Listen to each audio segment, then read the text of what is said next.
Hello friends, I'm Gunender Sidhu. Today we are going to talk about a very important topic, that is know yourself. If you condense all religions, philosophies and spirituality, then it will be condensed into a one drop of nectar, and that drop is know yourself.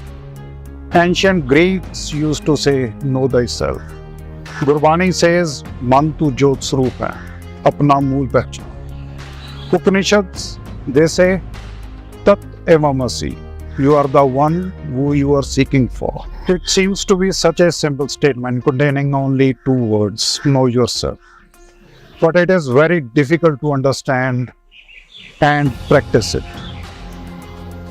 Now the main question is that what we need to know and how we can know it. This is the moot point. And Osho comes very handy here, because otherwise it is very difficult to know ourselves.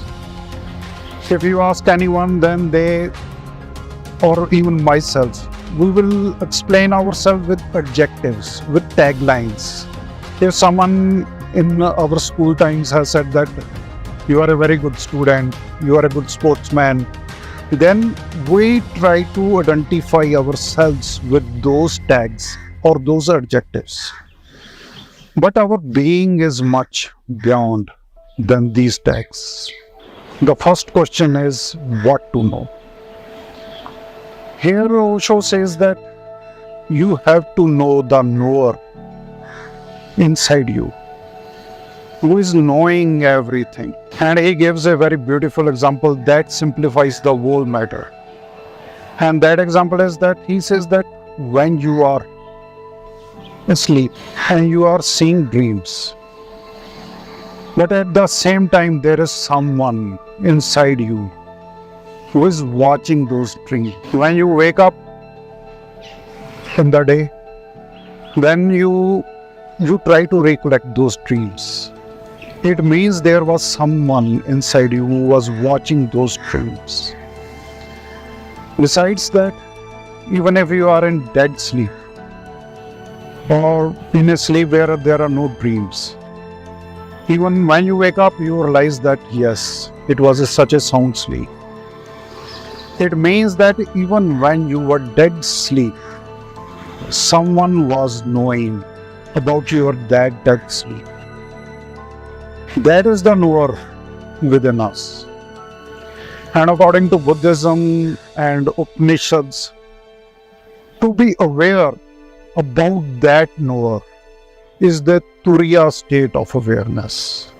That is fourth state of consciousness. And to be aware of that state of consciousness is so important that Upanishads says that without it, no knowledge is complete.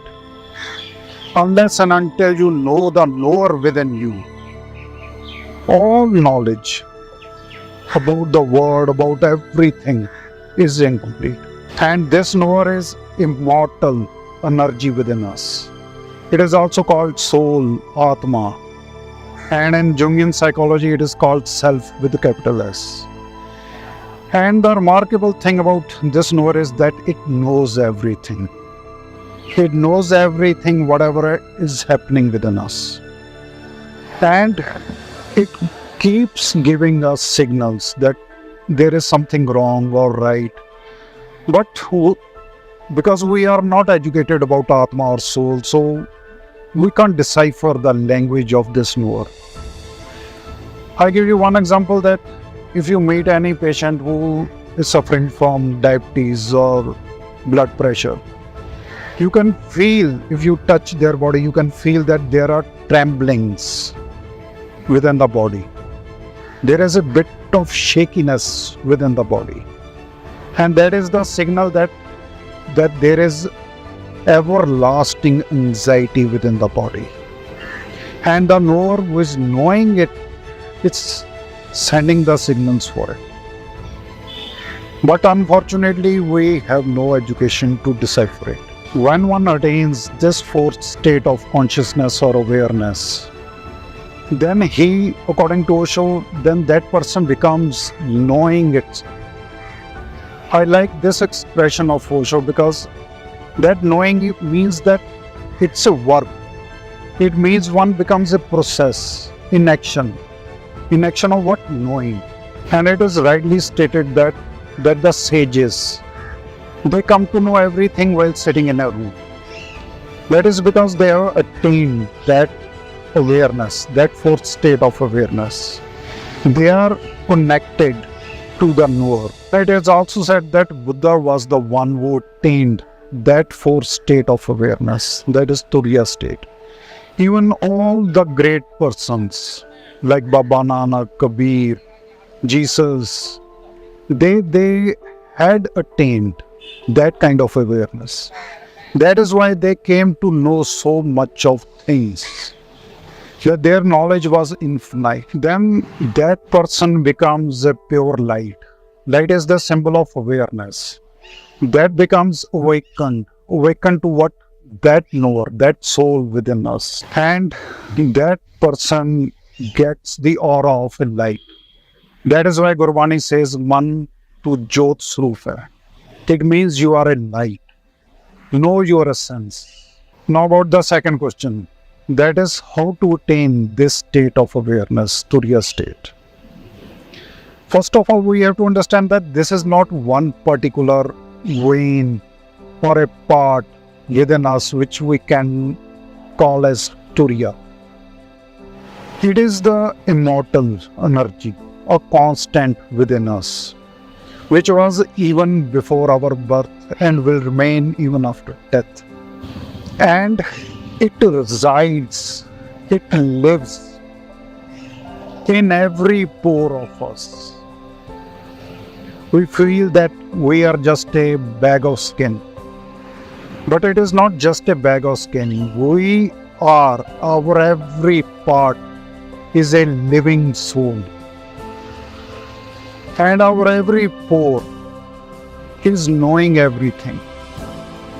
If we want to attain to that Turiya state of awareness, we have to be aware or conscious about our every pore, our every part. And it is said that you are Ramchandra. The name is derived from that whose roam or whose every pore, every part is awakened. Ram is that whose where every part is awakened. Now when that awareness is attained, one becomes infinite. One gets direct guidance from the knower within us.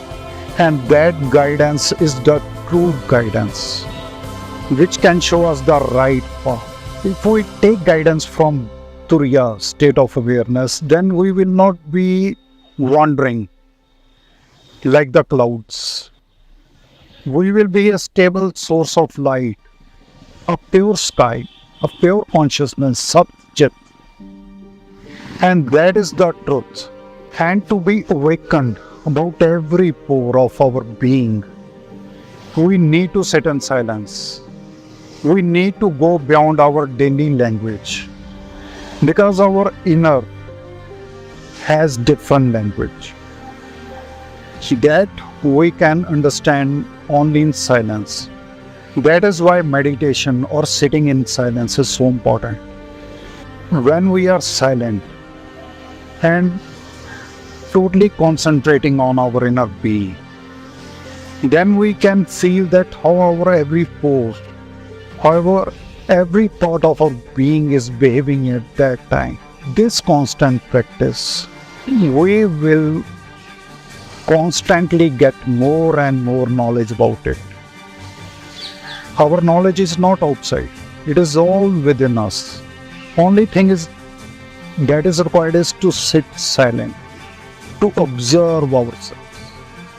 And I tell you that this observation of our inner being is really a cure of our almost all ailments. And moreover, knowing our own self is important, because with it, we will be having very clear-cut idea that what is required for us and what is not required for us.